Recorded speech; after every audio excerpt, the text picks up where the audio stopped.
A British Airways passenger now suing that airline after being forced to sit next to an obese person on a long-distance flight, claiming that he suffered injuries from being pressed against on the side of the plane. Joining us now to debate all of this, attorneys Aaron Ehrlich-Caro and Randy Zelin.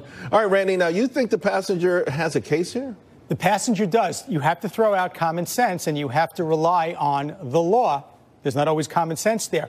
When you're talking about international travel, it's not law, there are treaties. And the treaties define airlines' liability. Throw out notions of breaches of care, negligence, all of that fancy mumbo-jumbo. Once you get into that plane and those doors close, you are in the care and custody of the airline. On an international flight, as long as there is an accident, which is also specifically defined, some unexpected occurrence through no fault of the passenger, you don't have to prove negligence. So the fact that you have this unexpected, unusual occurrence, this man sitting next to a much bigger man, big man in the middle, smaller guy on the side, he gets hurt. It's a link in the chain. The airlines knew about it. He complained. The stewardess did nothing. The flight attendant did nothing.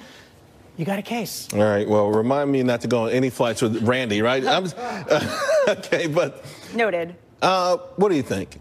You know, I disagree with that. I think that you would see a lot more of these claims being made if that was how these treaties were interpreted. I don't think that you can remove the causation and the duty of care notion. I do think that at the end of the day, this is a tort claim for negligence.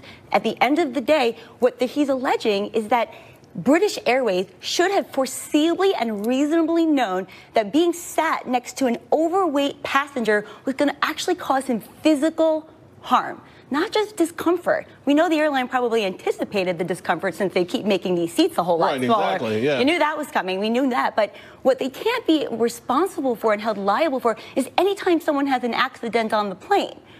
Under certain circumstances. Is there anything like that written in our fine print of our tickets now? That's a contract claim. And what he's alleging here is more rooted in a tort claim than in a contract claim. Perhaps he could make a breach of contract claim and say, hey, you didn't give me what I purchased when I purchased this ticket.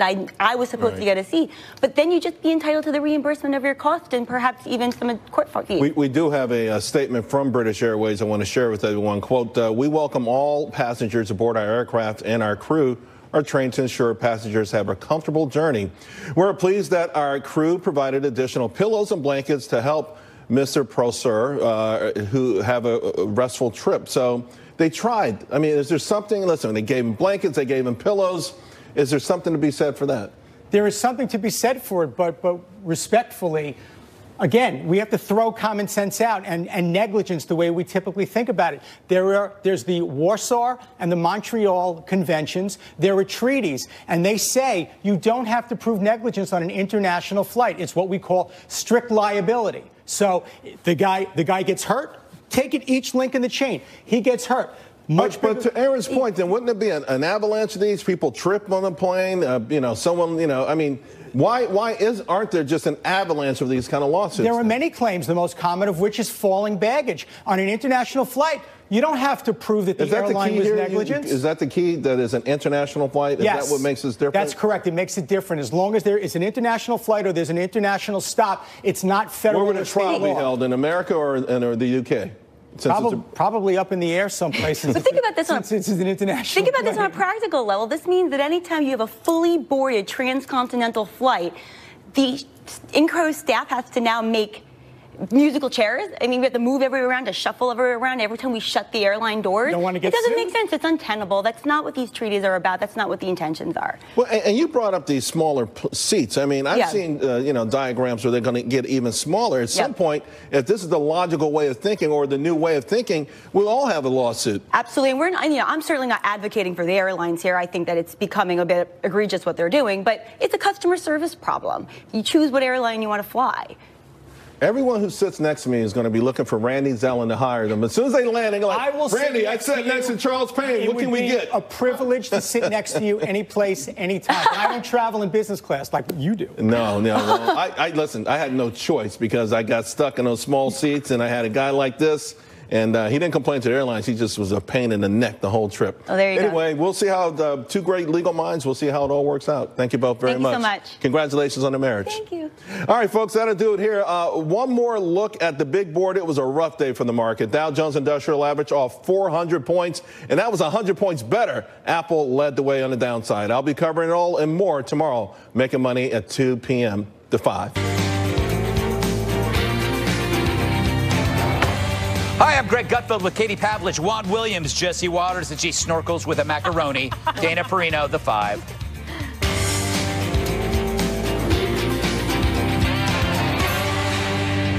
After nearly 2 weeks of gripes, goodbye, Brenda Snipes.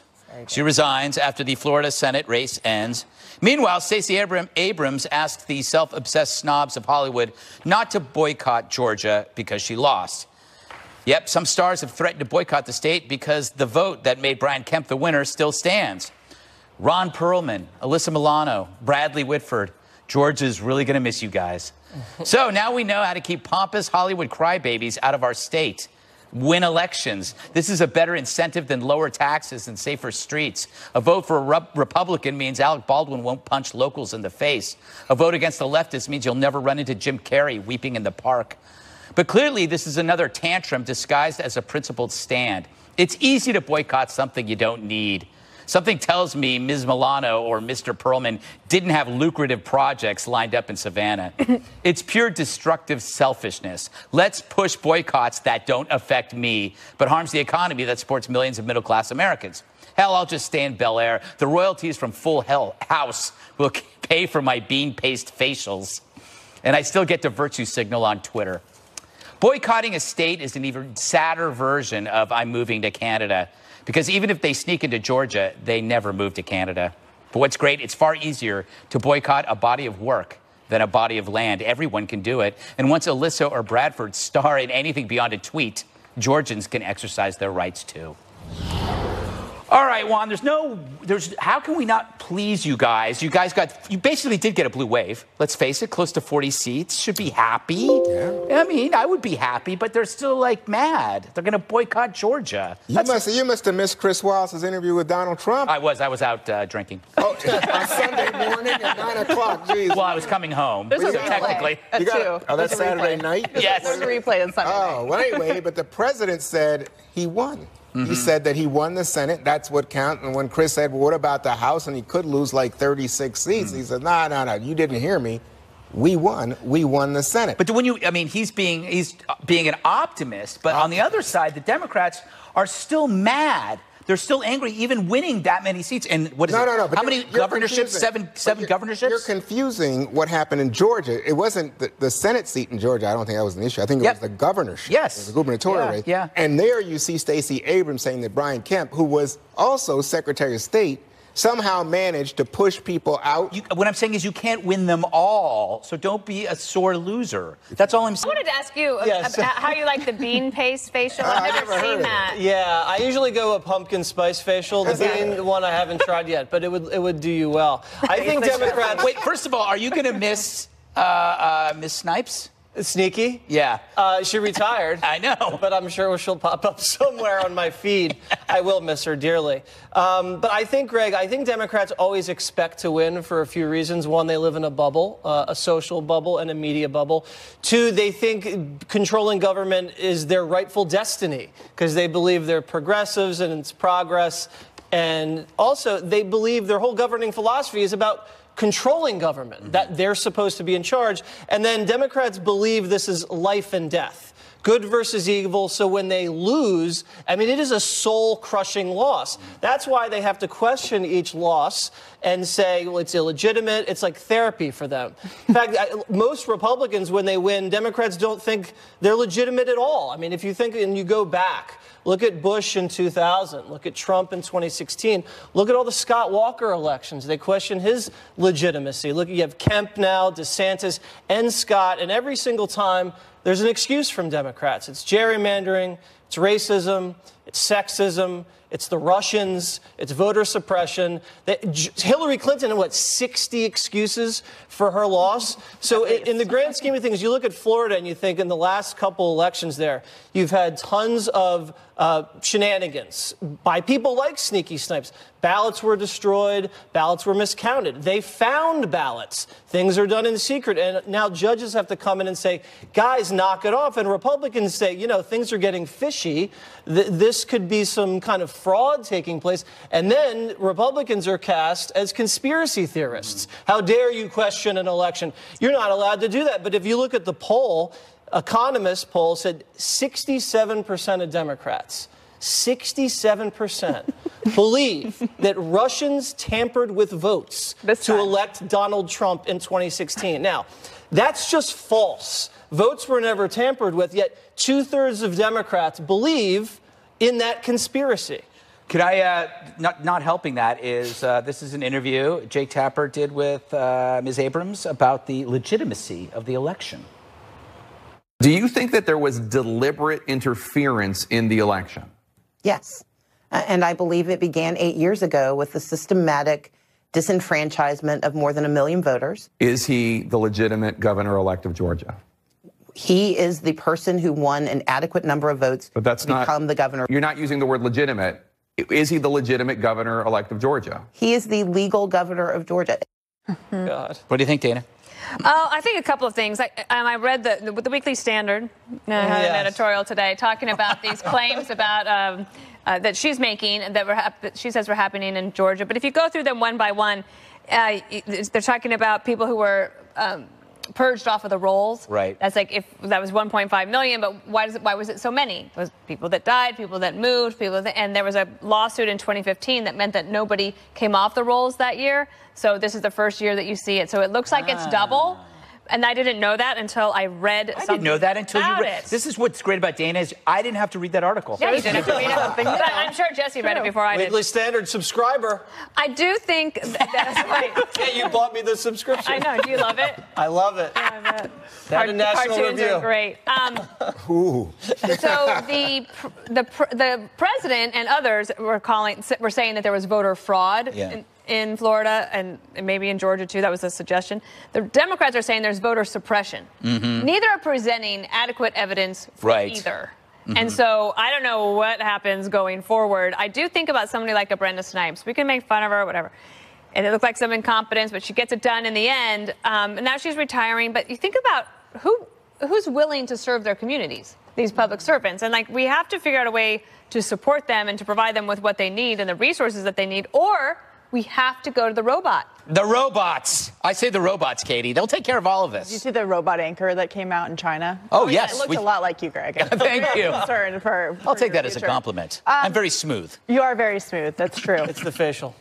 Yes. But there are legitimate questions about what happened maybe in Georgia, but also in Florida in terms of the voter rolls not being cleaned up. Brenda Snipes got sued also for having people who were 114 years old on her rolls, for people who had left the county, all those things. And so the follow-up has to be not just one of appointing someone new, but the Secretary of State office, especially in Florida for Broward and Palm Beach counties, and pushing them to say, okay, 2020 is coming. This type of behavior actually does undermine democracy, as we always hear about.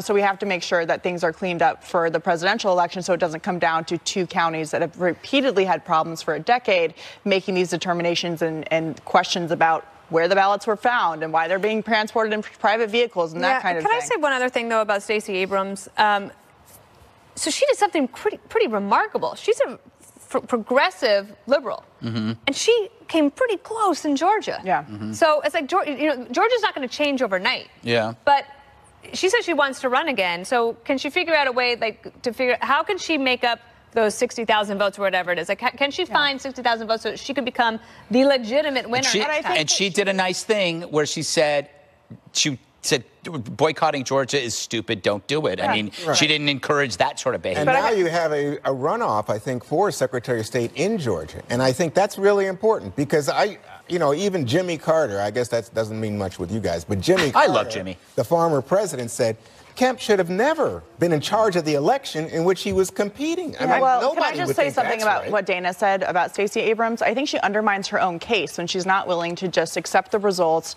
with class and move on, because she does deserve a lot of credit for the job that she did there. And by her saying it was stolen or that these things happened, she actually delegitimizes all of the hard work she put in and the votes that she got. Yeah. Well, I would like to add at the end of this segment that this might be the last recount segment we do in 2 years. Maybe. Isn't that great? We still have the caravan, don't we? We do have the caravan. Exactly. 3 segments on the caravan, Jesse.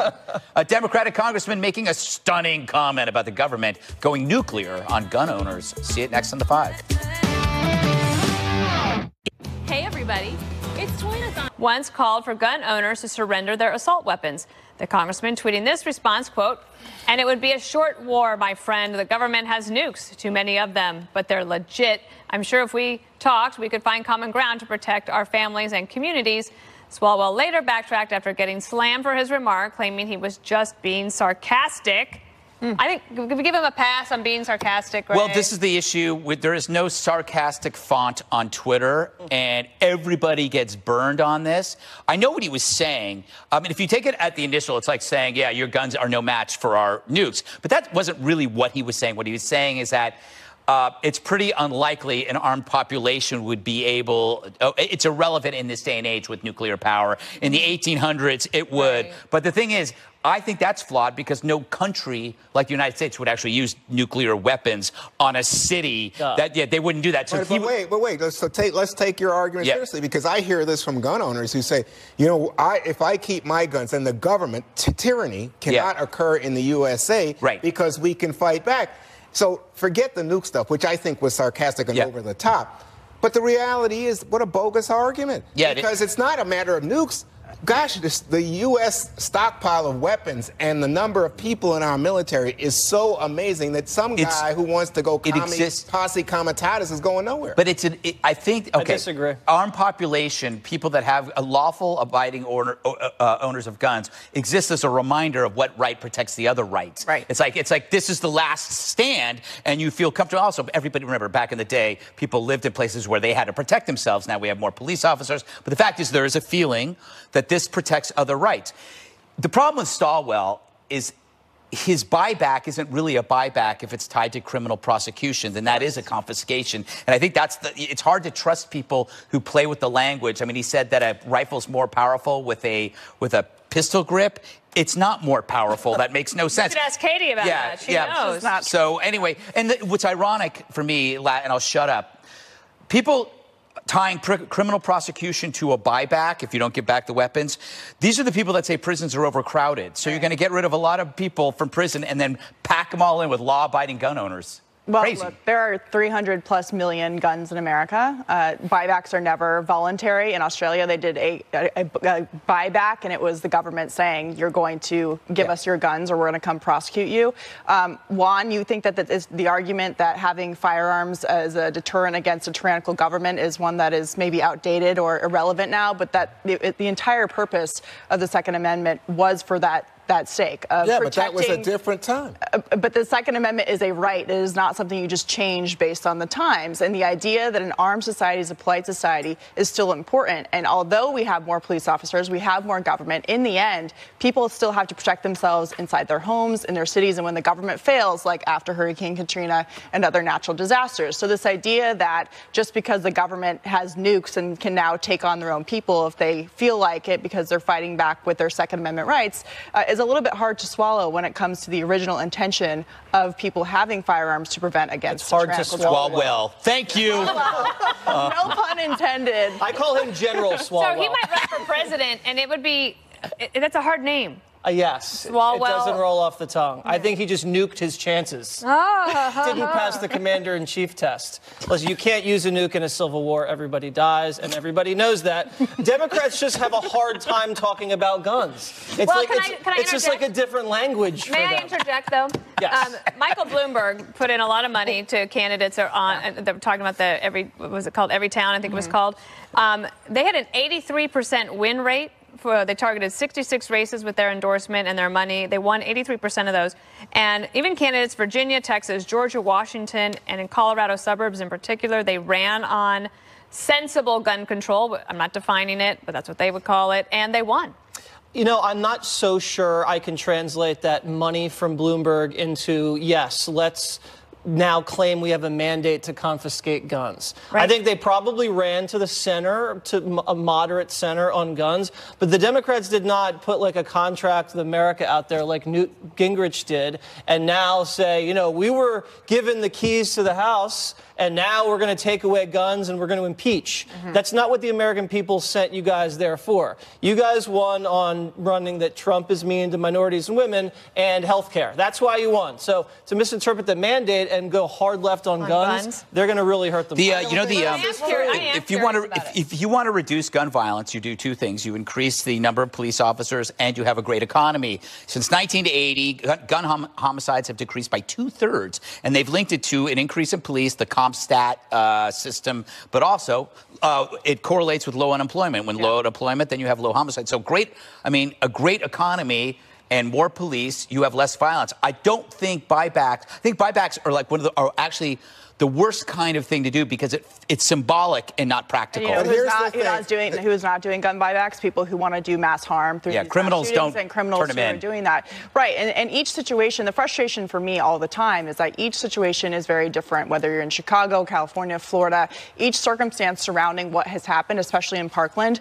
We're not holding people accountable who missed all the warning signs. So you can implement all the gun control you want, but if you're not going to take care of things, let me just say, we just had a terrible shooting in California. We know about the terrible shooting in Las Vegas. Which has lots of gun control. And here we have a situation where there are just too many guns. So you want confiscation then? Is that what you want?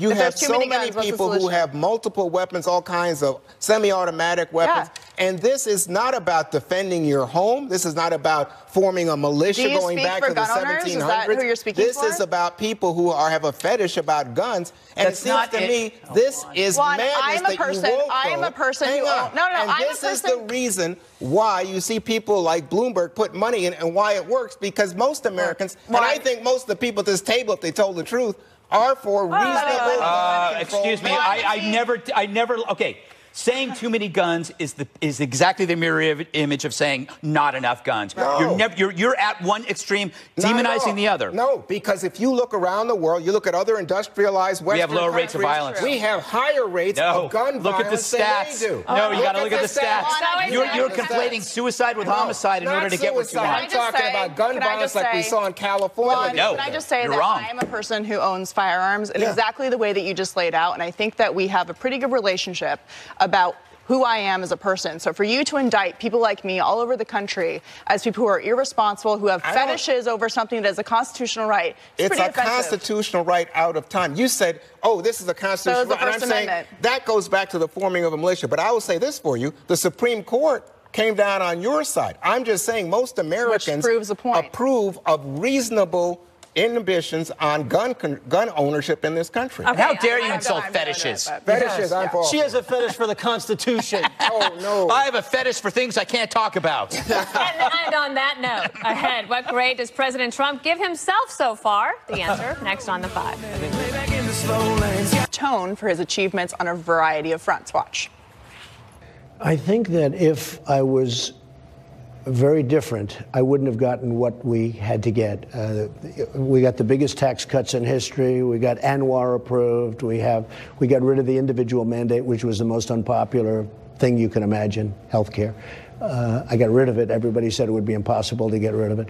And many, the regulations. I think if I was more modified, more moderate in that sense, I don't think I would have done half of the things that I was able to get completed. So, Jesse, the White House has been able to get a lot done in the first 2 years. Do you think that he's right about his tone? Could another Republican president have gotten as much done if they weren't taking the same tough approach as Trump has? Well, you don't have to be moderate when you have the House and the Senate, so there's that. I think he got a lot done with his tone and with his really aggressive approach on trade, on ISIS, on North Korea, and the economy, and judges especially. But if you look at the two deficiencies the first 2 years, we saw the wall wasn't built and health care. Now, on health care, he didn't really have his heart in it, and he farmed it out to the Congress, and, you know, they kind of blew it for him.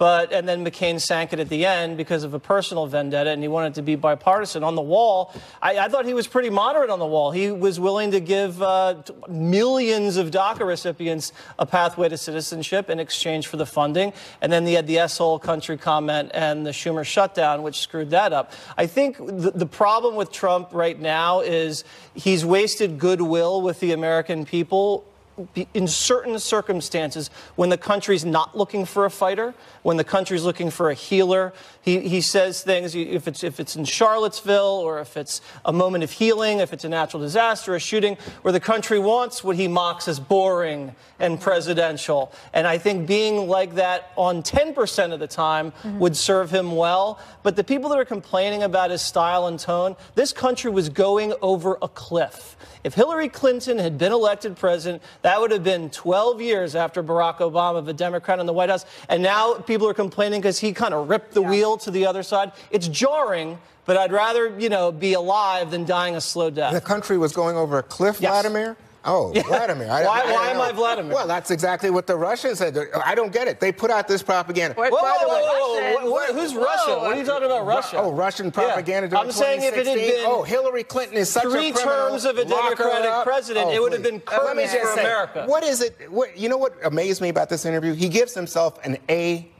Yeah. An A+. We have this sound. Let's listen to that real fast, and then you can respond. I would give myself, look, I hate to do it, but I will do it. I would give myself an A+. Is that enough? Can I go higher than that?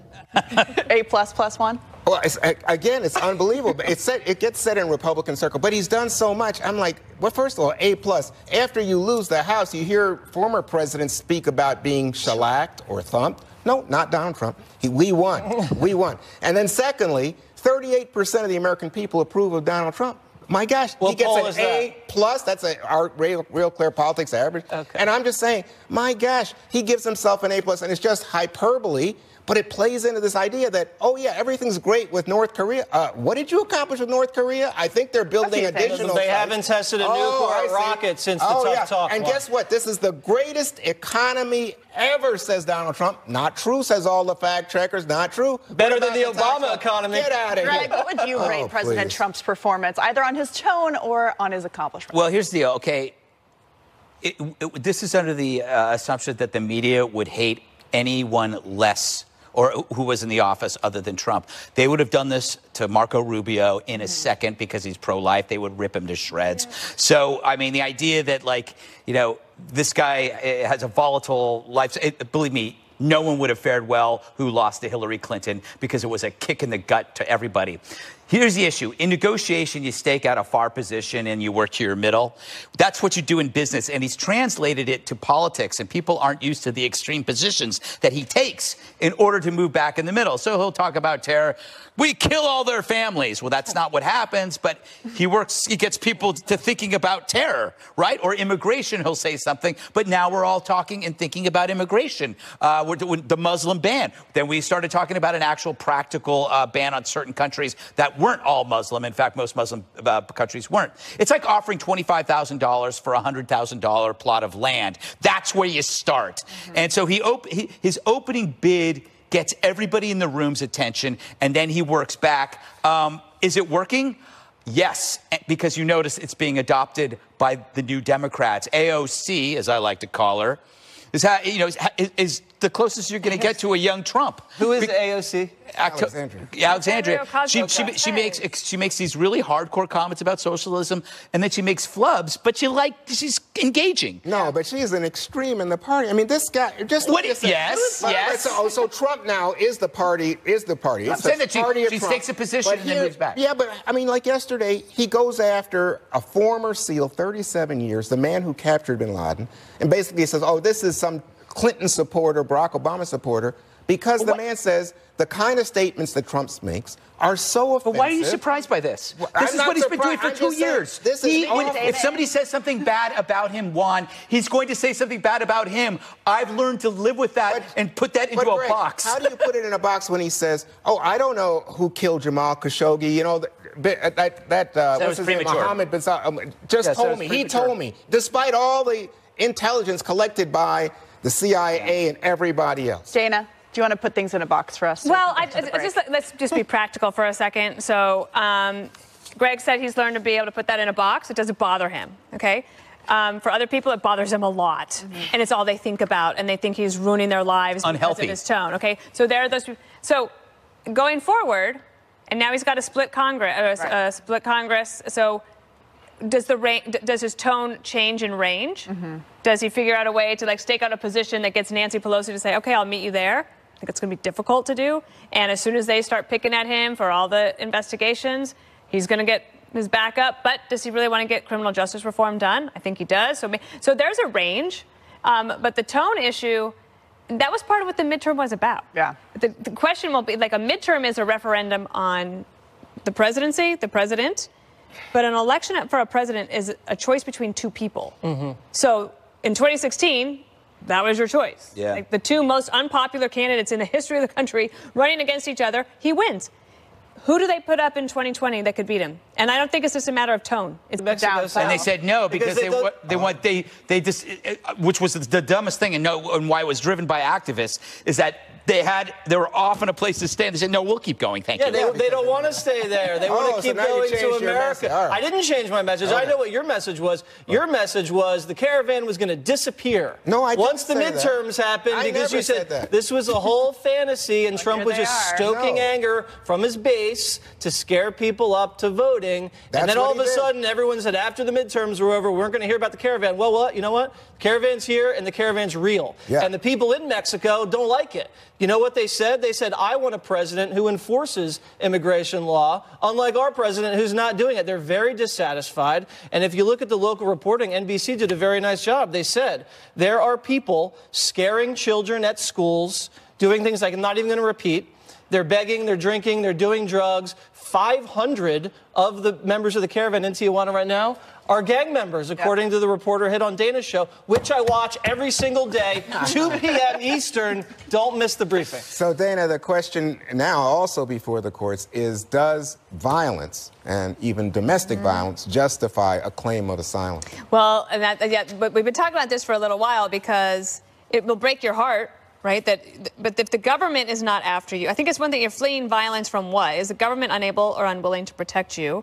So you are fleeing. So if somebody from a Syrian refugee might seem more, you might feel more sympathetic towards that person than somebody who is fleeing a situation where they just want to have a better job and a chance at a better life. I feel like we should solve a lot of these problems at their sources. There's also 2 big lawsuits that are happening regarding the asylum claims. And I would just say this to Democrats. If the president is still willing to put that deal on the table, take him up on it, because I don't think the one about the wall. The wall. Well, it wasn't just the wall; it was DACA, and you could figure out a couple other comprehensive pieces of immigration. The business community wants more legal immigration. Take him up on it, because I don't think it will hurt your chances in 2020. I think it would be a wash. So if they're thinking that, we can't give him a win because it will hurt us politically, I think they should sweep that aside. America needs to get this done. I think this also proves that countries have borders, whether you're Mexico or the United States. And Mexico's dealing with the problem of allowing these people to move up through. And now they have this very serious situation where thousands of people are camped out inside of one of their cities. And the mayor and the people are saying, look, we just don't have the resources. It's the reality of the situation. Well, I think it was driven to Tijuana, but Greg? There's an upside to this that we're missing, and that is that Mexico and America agree on something, and it's something that is actually universal. It is human nature to desire a process, an order, and a border. And also, you do feel a sense of line cutting, especially with something that is politically manufactured, like this caravan, for lack of another phrase. That's why they call it an invasion, because there is really no name for it.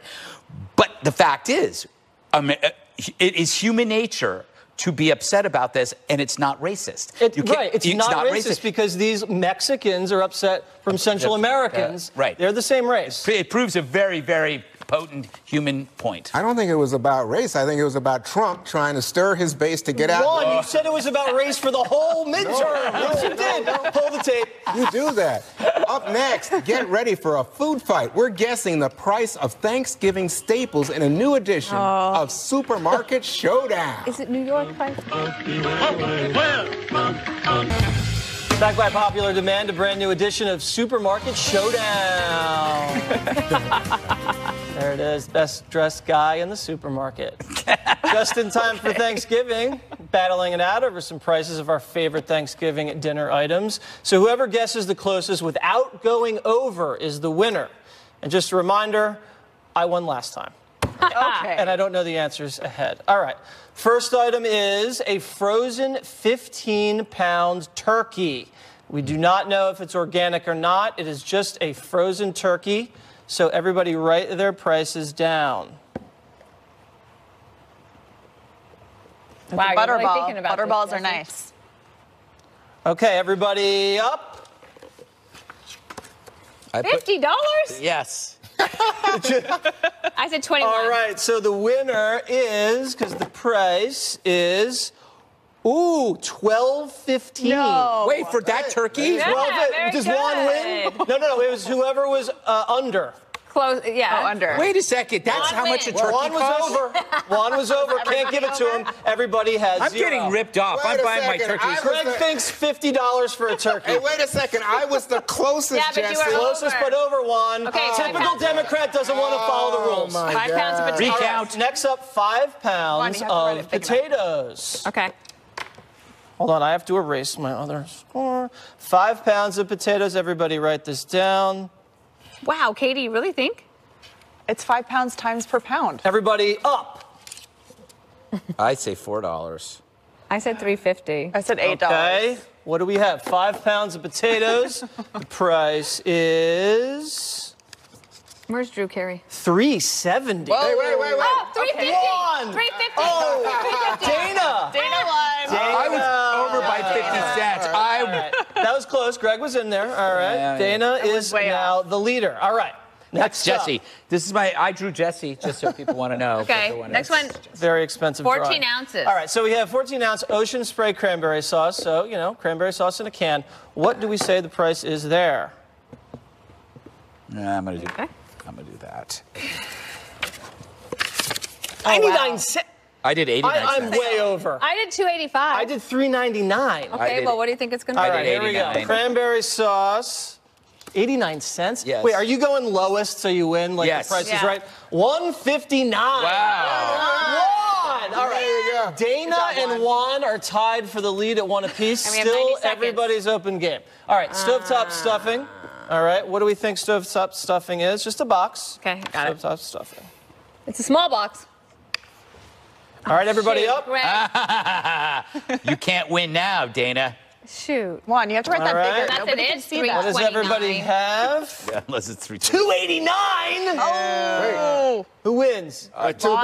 Juan. Oh my gosh, Juan is going to win Juan's this in the thing lead. unless Dana scores On the next pumpkin. one. No, the pumpkin pie came from New York. Pumpkin pie is local. That means it's Wait, very inflated. $400. From a supermarket or a bakery? Juan, stop asking so many Supermarket. questions. Supermarket. Pumpkin pie, everybody. Manhattan pumpkin pie. All right. Okay. What do we have here? Oh, I haven't won a single thing. $8.25. $13.50. It's Manhattan.